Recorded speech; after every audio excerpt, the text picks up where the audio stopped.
Well, we're headed into another Christmas season.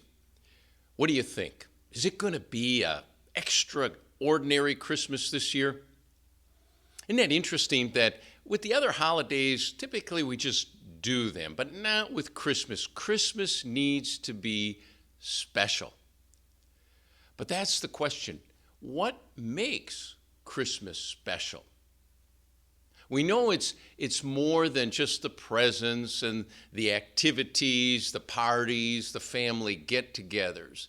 But exactly what is it that makes Christmas special each year?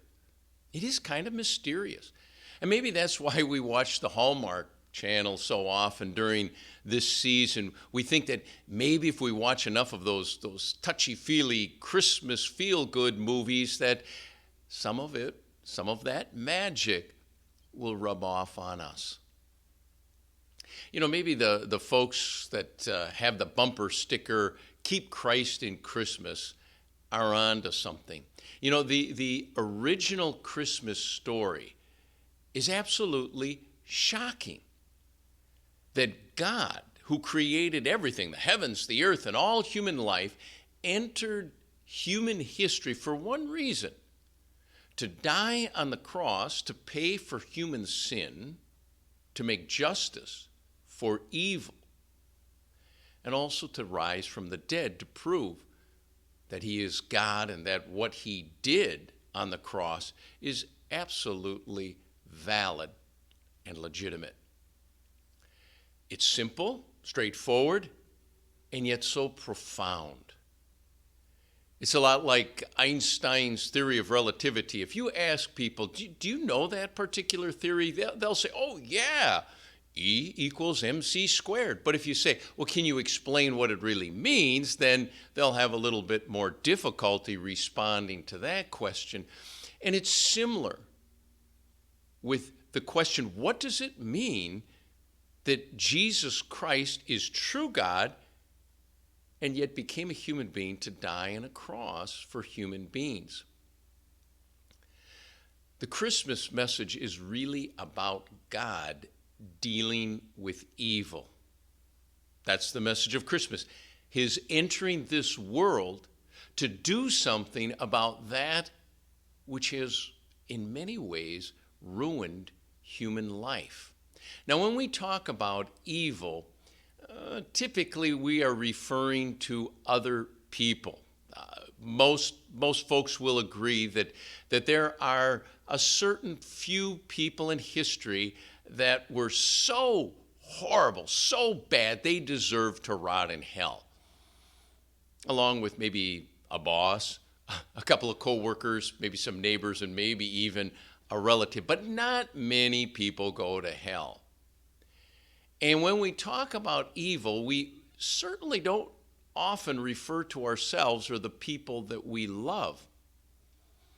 And yet the message of Christmas is that the same evil that has consumed the lives of those people we've consigned to our outer darkness, it's not only a part of us, it's in us.